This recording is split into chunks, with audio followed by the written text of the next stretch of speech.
Él quería que yo tuviera todo, anunció mi prima Victoria, de pie junto a la cama de hospital de mi abuelo, con un documento recién firmado en la mano y lágrimas que parecían ensayadas incluso bajo la luz tenue de la habitación del hospicio. Me llamó esta mañana y dijo que había cometido un error con el testamento original. Quería arreglarlo antes de fallecer.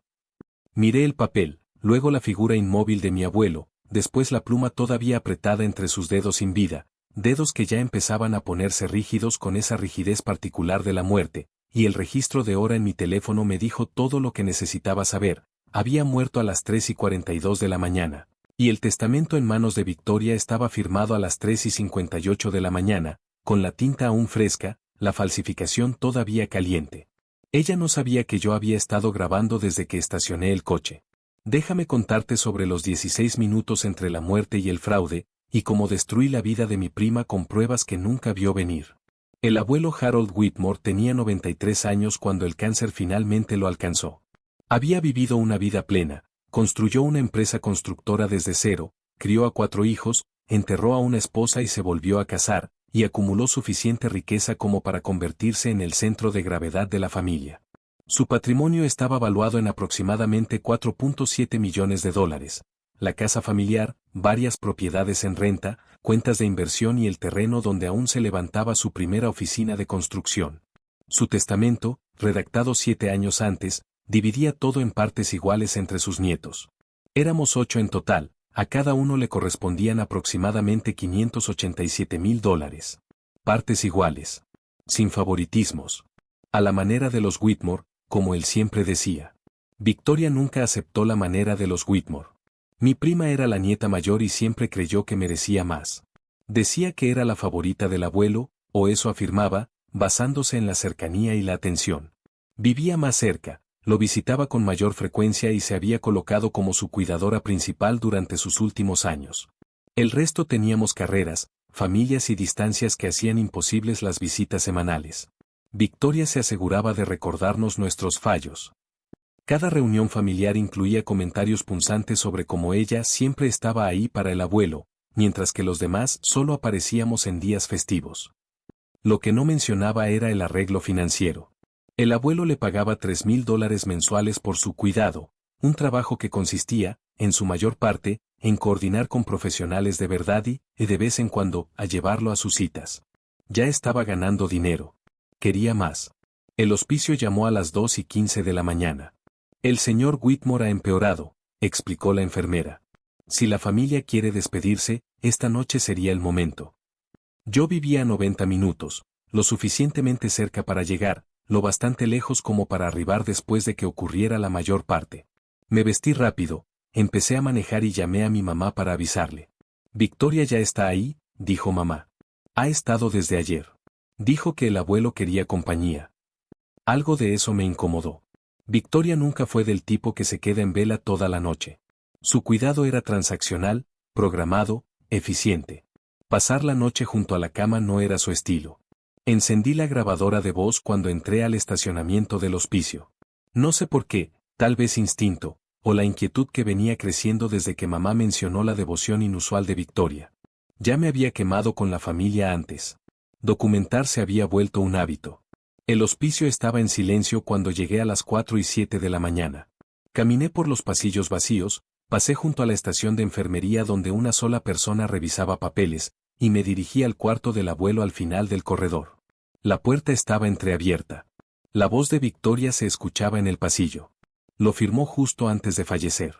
Tenía muy claro lo que quería. Sé que es diferente del testamento anterior, pero la gente cambia de opinión. Me detuve afuera de la puerta, con la grabadora encendida, escuchando. Respondió una enfermera, necesito anotar la hora de la muerte en el registro oficial. El médico lo declaró a las 3:42. ¿Firmó esto antes de esa hora? Justo antes, tal vez a las 3:40. Fue al final. Empujé la puerta y entré. Victoria estaba de pie junto a la cama del abuelo, sosteniendo un documento. Su cuerpo yacía inmóvil, los monitores apagados, el silencio particular de la muerte llenando la habitación. Y en su mano derecha, colocada con cuidado sobre las sábanas blancas, había una pluma. Sofía. La voz de Victoria se tensó al verme. No sabía que venías. El hospicio llamó, ¿qué es eso? El Nuevo Testamento del abuelo. Lo cambió. Levantó el papel. Quería que yo tuviera todo.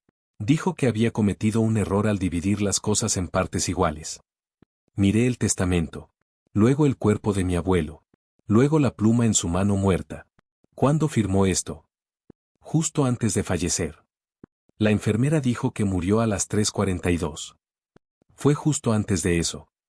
La fecha en este documento dice 3:58 de la mañana. El rostro de Victoria parpadeó, sorpresa, luego control. Debe ser un error. Puse la hora mal. Estaba alterada. La tinta todavía está fresca. Lleva muerto 25 minutos, Victoria. Sus dedos ya se están endureciendo. Hay una pluma en su mano que él no puso ahí. Saqué mi teléfono, que seguía grabando. ¿Quieres decirme otra vez cuándo firmó esto? Lo que Victoria no sabía era que yo había estado grabando desde el estacionamiento. 23 minutos de audio, incluyendo su conversación con la enfermera sobre la línea de tiempo, su afirmación de que el abuelo había firmado justo antes de morir, y ahora su intento desesperado por explicar horas que no coincidían con la realidad. Llamé a la policía desde el pasillo. Quisiera reportar una presunta falsificación. Y posiblemente algo peor. La investigación avanzó rápido. Los registros del hospicio eran claros. Harold Whitmore había estado inconsciente desde las 11 de la noche anterior, fuertemente medicado, incapaz de comunicarse de manera significativa. Dejó de respirar a las 3:38 de la mañana y fue declarado muerto a las 3:42 de la mañana. El testamento que presentó Victoria estaba fechado a las 3:58 de la mañana. La tinta era reciente. La pluma había sido colocada en la mano de un hombre muerto. Un perito en documentoscopía fue llamado en menos de 48 horas. La doctora Patricia Moreno había testificado en más de 200 casos. Analizó la firma del testamento de Victoria comparándola con muestras conocidas de la escritura de mi abuelo, documentos que abarcaban décadas, incluido el testamento original de 7 años atrás. Sus conclusiones fueron inequívocas. La firma en el documento impugnado muestra claros indicios de una falsificación por mano guiada, explicó en su informe. La presión del bolígrafo es inconsistente con los patrones de escritura conocidos del sujeto. La formación de las letras presenta marcas de vacilación características de alguien que guía la mano de otra persona, o, en este caso, una mano que no se movía de manera voluntaria. También encontró algo más. La progresión del rigor mortis sugiere que la mano fue colocada aproximadamente entre 15 y 20 minutos después de la muerte. Se colocó el bolígrafo, siguió la mano a través del movimiento de la firma y el documento fue fechado posteriormente. Victoria había falsificado un testamento usando la mano muerta de nuestro abuelo. Los cargos penales se presentaron en menos de un mes. Falsificación. Fraude. Tentativa de robo mediante engaño. Y, lo más perturbador, abuso de un cadáver, un cargo que hizo que Victoria se estremeciera físicamente cuando fue leído. Su abogado intentó negociar. La evidencia era abrumadora, pero quizá un acuerdo, cargos reducidos, libertad condicional en lugar de prisión. La fiscal del distrito se negó. Esto no es una disputa familiar por una herencia, dijo en su declaración a la prensa. Esto es fraude cometido contra un hombre muerto que no podía defenderse. El Estado se toma eso muy en serio. El juicio duró 4 días. La fiscalía presentó la línea de tiempo, la muerte del abuelo a las 3:42 de la mañana, el testamento firmado a las 3:58 de la mañana, la brecha de 16 minutos que Victoria no pudo explicar. Presentaron la evidencia forense, el análisis de la doctora Moreno que demostraba una falsificación por mano guiada, las pruebas de tinta que confirmaban que la firma se realizó después de la muerte, la evidencia física de cómo el bolígrafo había sido colocado en dedos rígidos. Presentaron mi grabación, la propia voz de Victoria explicándole a la enfermera que el abuelo había firmado justo antes de morir, seguida de su confrontación conmigo, donde su historia empezó a desmoronarse. Y presentaron los testimonios, el personal del hospicio que confirmó que el abuelo no había estado consciente durante horas antes de morir, la enfermera de turno nocturno que vio a Victoria sola en la habitación durante la ventana crítica, el médico que declaró la muerte y no registró nada sobre documentos legales de último minuto. La defensa de Victoria fue desesperación disfrazada de duelo. Estaba confundida, testificó. Estaba alterada. El abuelo me había dicho semanas antes que quería cambiar su testamento. Yo solo intentaba respetar su voluntad. ¿Firmó el documento? preguntó la fiscal. Yo lo ayudé. Estaba muerto cuando usted lo ayudó, ¿verdad? Yo no, pensé que todavía estaba. Los registros médicos muestran que llevaba inconsciente más de 4 horas. El acta de defunción indica que dejó de respirar a las 3:38 de la mañana. Usted fechó el testamento a las 3:58 de la mañana. ¿Cómo firmó un hombre muerto un documento? Se derrumbó en el estrado. Las lágrimas eran reales esta vez, terror, no duelo. La doctora Moreno testificó durante 3 horas. Guió al jurado por cada aspecto del análisis de la falsificación. La presión inconsistente del bolígrafo. Las marcas de vacilación. La imposibilidad física de que la firma hubiera sido realizada voluntariamente por un hombre que llevaba 16 minutos muerto. Mostró comparaciones con la firma auténtica del abuelo, trazos firmes, presión constante, las particularidades que hacían su letra inconfundible. Y mostró la falsificación, temblorosa, insegura, producto de una mano que no se movía por sí misma. En mi opinión profesional, concluyó, esta firma no fue hecha por Harold Whitmore. Fue realizada por alguien que manipuló su mano después de la muerte. El abogado de Victoria casi no contrainterrogó. No había nada que refutar. La ciencia era clara. El jurado deliberó 40 minutos. Culpable en todos los cargos. Victoria se desplomó cuando se leyó el veredicto. Su esposo, que había permanecido en silencio durante todo el juicio, con el gesto cada día más duro, no se movió para consolarla. La sentencia llegó 6 semanas después. 7 años por falsificación. 5 años por fraude. 3 años por abuso de un cadáver. Las condenas se cumplirían de forma parcialmente concurrente, tiempo total, 12 años. Usted violó el cuerpo y la voluntad de su abuelo, dijo el juez. Intentó robar a su propia familia manipulando un cadáver. Este tribunal rara vez ha visto un desprecio tan calculado tanto por los vivos como por los muertos. Victoria fue llevada esposada. Su esposo solicitó el divorcio antes de que ella llegara a prisión. Se respetó el testamento original.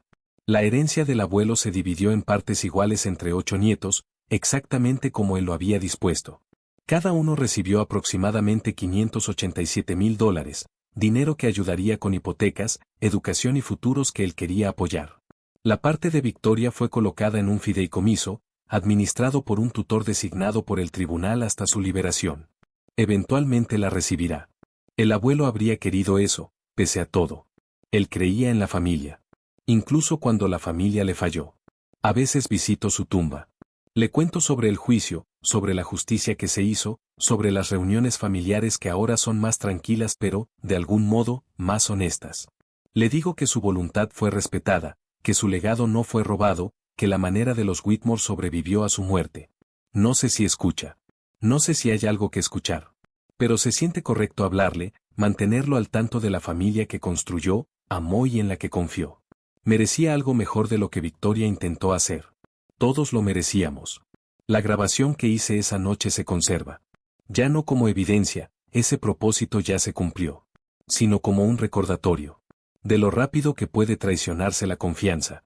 De cómo el duelo y la codicia pueden retorcer a las personas hasta volverlas irreconocibles.